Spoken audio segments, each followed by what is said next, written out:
Hello all welcome back to my channel. ಇದು day 3 of 21 days weight loss challenge. ಪ್ರತಿದಿನ ಹೇಗೆ workout ಮಾಡ್ತೀವೋ ಅದೇ ರೀತಿ ವಾರಕ್ಕೆ 2 ಅಥವಾ 1 ದಿನ ರೆಸ್ಟ್ ಡೇ ಕೂಡ ತಗೋಬೇಕು. ಎಕ್ಸಾಂಪಲ್ ಕೊಡೋದಾದ್ರೆ, ಇಡೀ ದಿನ ನಾವು ನಮ್ಮ ಕೆಲಸಗಳನ್ನ ಮಾಡಿಕೊಂಡು ರಾತ್ರಿ ಹೇಗೆ ನಿದ್ದೆ ಮಾಡಲಿಲ್ಲ ಅಂದರೆ ಬೆಳಗ್ಗೆ ಎದ್ದ ತಕ್ಷಣ ನಮಗೆ ಆ್ಯಕ್ಟಿವ್ನೆಸ್ ಖಂಡಿತ ಇರೋದಿಲ್ಲ.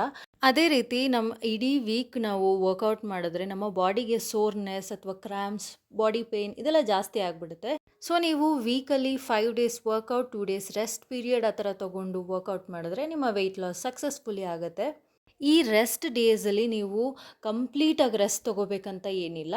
ವಾಕಿಂಗ್ ಮಾಡ್ಬೋದು, ಇಲ್ಲ ಬೇಸಿಕ್ ಸ್ಟ್ರೆಚಸ್ ಇವಾಗ ನಾನು ಹೇಗೆ ಮಾಡ್ತಾ ಇದ್ದೀನಿ ಆ ರೀತಿ ಮಾಡ್ಕೋಬೋದು, ಅಥವಾ ಯೋಗ ಪೋಸಸ್ ಕೂಡ ಮಾಡ್ಬೋದು.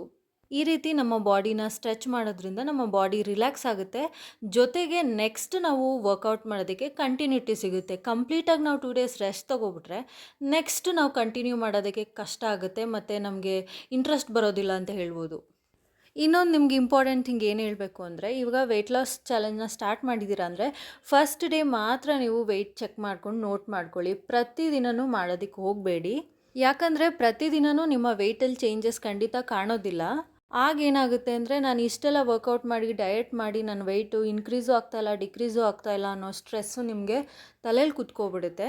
ಇದು ಯಾಕೆ ಹೇಳ್ತಾ ಇದ್ದೀನಿ ಅಂದರೆ, ಶುರುಲಿ ನಾನು ಕೂಡ ವೆಯ್ಟ್ ಲಾಸ್ ಮಾಡೋವಾಗ ದಿನ ಚೆಕ್ ಮಾಡ್ತಾಯಿದ್ದೆ, ಬಟ್ ಅದು ಚೇಂಜಸ್ ಏನೂ ಕಾಣದೇ ಇರೋವಾಗ ತುಂಬ ಸ್ಟ್ರೆಸ್ ಆಗ್ತಾಯಿತ್ತು ನನಗೆ. ಸೊ ನನ್ನ ಹಸ್ಬೆಂಡ್ ಇದು ಟಿಪ್ಸ್ ಹೇಳಿರೋದು, ಪ್ರತಿದಿನವೂ ವೆಯ್ಟ್ ಚೆಕ್ ಮಾಡಬೇಡ, ವೀಕ್ಲಿ ಒನ್ಸ್ ಅಥವಾ 15 ಡೇಸ್ ಒಂದ್ಸತಿ ಚೆಕ್ ಮಾಡಿದ್ರೆ ಸಾಕುವಾಗ ಖಂಡಿತವಾಗ್ಲೂ ಡಿಫ್ರೆನ್ಸ್ ಕಾಣುತ್ತೆ. ಯಾಕಂದರೆ ನಾವು ಹೆಲ್ದಿ ಫುಡ್ಡೇ ತೊಗೋತಾ ಇದ್ದೀವಿ, ಹಾಗೆ 30 to 40 ಮಿನಿಟ್ಸ್ ವರ್ಕೌಟ್ ಮಾಡ್ತಾ ಇದ್ದೀವಿ ಅಂದರೆ ಆಬ್ವಿಯಸ್ಲಿ ನಮಗೆ ವೆಯ್ಟ್ ಡಿಕ್ರೀಸ್ ಆಗಲೇಬೇಕಲ್ವಾ. ಸೊ ಅವಾಗಿಂದ ನಾನು ಡೈಲಿ ವೆಯ್ಟ್ ಚೆಕ್ ಮಾಡೋದನ್ನ ನಿಲ್ಲಿಸಿದೆ.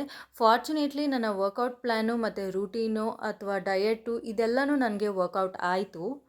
ಈ ವೆಯ್ಟ್ ಲಾಸ್ ಎಲ್ಲ ಸ್ಟಾರ್ಟ್ ಮಾಡಿದ್ಮೇಲೆ ನೀವು ಪ್ರತಿದಿನ ವರ್ಕೌಟ್, ರೆಸ್ಟ್ ಡೇ ಅಥವಾ ಡಯೆಟ್ ಇದೆಲ್ಲ ಫಾಲೋ ಮಾಡಿ 7 to 8 ಅವರ್ಸ್ ನೀವು ದಿನಕ್ಕೆ ನಿದ್ದೆ ಮಾಡಲಿಲ್ಲ ಅಂದರೆ ನಿಮಗೆ ಖಂಡಿತವಾಗ್ಲೂ ಸ್ಟ್ರೆಸ್ ಹಾರ್ಮೋನ್ ಜಾಸ್ತಿ ಆಗುತ್ತೆ.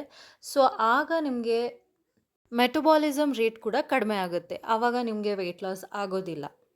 ಸೊ ಇವತ್ತು ರೆಸ್ಟ್ ಡೇ ಆಗಿರೋದ್ರಿಂದ ಸ್ವಲ್ಪ ಲೇಟಾಗೇ ಎದ್ದೆ. ವರ್ಕೌಟ್ ಅಥವಾ ಸ್ಟ್ರೆಚಸ್ ಎಲ್ಲ ಮುಗಿಸ್ಕೊಂಡು ಸ್ವಲ್ಪ ಹಸಿವಾಗಿತ್ತು ಅಂದ್ಬಿಟ್ಟು ಆ್ಯಪಲ್ ತಿಂದೆ. ಅದಾದಮೇಲೆ ಇವತ್ತು ಪನ್ನೀರ್ ಗ್ರೇವಿ ಮತ್ತು ಚಪಾತಿ ಮಾಡ್ಕೋತಾ ಇದ್ದೀನಿ ಬ್ರೇಕ್ಫಾಸ್ಟ್ಗೆ. ನಮ್ಮ ಈ ಬ್ಯುಸಿ ಲೈಫ್ ಸ್ಟೈಲಲ್ಲಿ ರೆಸಿಪಿ ಈಸಿಯಾಗಿರಬೇಕು, ವೆಯ್ಟ್ ಲಾಸ್ಗೂ ಹೆಲ್ಪ್ ಆಗಬೇಕು ಅಂದರೆ ಈ ಪನ್ನೀರ್ ಗ್ರೇವಿನ ನೀವು ಮಾಡ್ಕೋಬೋದು. ಒಂದು ಬಾಣಲಿಗೆ ತುಪ್ಪ ಅಥವಾ ಬಟರ್ ಯೂಸ್ ಮಾಡಿಕೊಂಡು ಚಕ್ಕೆ, ಲವಂಗ, ಈರುಳ್ಳಿ, ಟೊಮ್ಯಾಟೊ, ಶುಂಠಿ, ಬೆಳ್ಳುಳ್ಳಿ ಇದೆಲ್ಲ ಲೈಟಾಗಿ ಫ್ರೈ ಮಾಡಿಕೊಂಡು ಲಾಸ್ಟಲ್ಲಿ ಗೋಡಂಬಿ ಯೂಸ್ ಮಾಡ್ಕೊಳ್ಳಿ. ಗೋಡಂಬಿ ಹಾಕೋದ್ರಿಂದ ಫ್ಲೇವರ್ ಎನ್ಹಾನ್ಸ್ ಆಗುತ್ತೆ ಮತ್ತು ಸ್ವಲ್ಪ ಗ್ರೇವಿ ಗಟ್ಟಿ ಬರುತ್ತೆ ಅಂತ ಹಾಕೋತಾ ಇದ್ದೀನಿ. ನಿಮಗೆ ಇಷ್ಟ ಆಗಲಿಲ್ಲ ಅಂದರೆ ನೀವು ಸ್ಕಿಪ್ ಮಾಡ್ಕೋಬೋದು. ಈಗ ಇದನ್ನೆಲ್ಲ ಲೈಟಾಗಿ ಫ್ರೈ ಮಾಡಿಕೊಂಡು ಮಿಕ್ಸಿ ಮಾಡ್ಕೋತಾ ಇದ್ದೀನಿ. ಫೈನ್ ಪೇಸ್ಟಾಗಿ ಮಿಕ್ಸಿ ಮಾಡಿಕೊಂಡ್ರೆ ಗ್ರೇವಿಗೆ ಚೆನ್ನಾಗಿರುತ್ತೆ.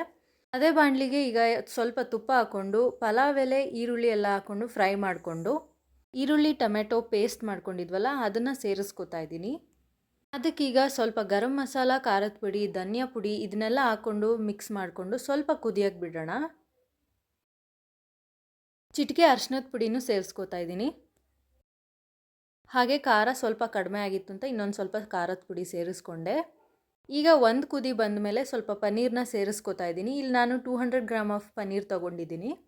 ಪನ್ನೀರೆಲ್ಲ ಸೇರಿಸಿದ್ಮೇಲೆ ಒಂದು 3 to 4 ಮಿನಿಟ್ಸ್ ಕುದಿಯೋಕ್ಕೆ ಬಿಟ್ಟರೆ ಆಯಿತು. ಪನ್ನೀರ್ ಬೇಗನೆ ಬೆಂದ್ಕೊಂಬಿಡುತ್ತೆ. ಅದಾದಮೇಲೆ ಸಾಲ್ಟ್ ಹಾಕೋದನ್ನ ಮರ್ತ್ಕೊಂಡಿದ್ದೆ, ಸಾಲ್ಟ್ ಕೂಡ ಹಾಕ್ಕೊಂಡು ಇಲ್ಲಿ ಚಪಾತಿನೂ ರೆಡಿ ಮಾಡ್ಕೋತಾ ಇದ್ದೀನಿ.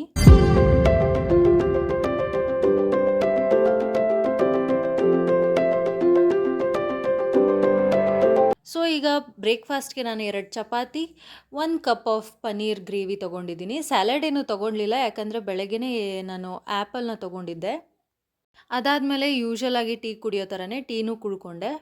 ಇವತ್ತು ಫುಲ್ ಡೇ ನಮ್ಮ ಮನೇಲಿ ಕರೆಂಟ್ ಇರಲಿಲ್ಲ, ಸೊ ಬೇಳೆ ಸಾರು ಮತ್ತು ರೈಸ್ ಮಾಡ್ಕೊಂಡಿದ್ದೆ ಅಷ್ಟೇ. ಹಾಗೆ ಸ್ಯಾಲಡ್ ಇಲ್ಲಿ ಯಾಕೆ ತೋರಿಸ್ತಾ ಇಲ್ಲ ಅಂದರೆ ನಾನು ಪಾಪುಗೆ ಕೊಡುವಾಗ ಹಾಗೆ ನಾನು ತಿನ್ಕೊಂಡಿದ್ದೀನಿ. ಇನ್ನು ಡಿನ್ನರ್ಗೆ ಬೇಳೆ ಸಾಂಬಾರು, ಮುದ್ದೆ, ಸ್ವಲ್ಪ ಕರ್ಡ್ ತೊಗೊಂಡಿದ್ದೀನಿ. ನೈಟ್ ಊಟ ಎಲ್ಲ ಆದಮೇಲೆ 3500 ಸ್ಟೆಪ್ಸ್ನ ವಾಕ್ ಮಾಡಿ ಅವತ್ತಿನ ದಿನನ ನಾನು ಎಂಡ್ ಮಾಡ್ತಾಯಿದ್ದೀನಿ. Thank you for watching.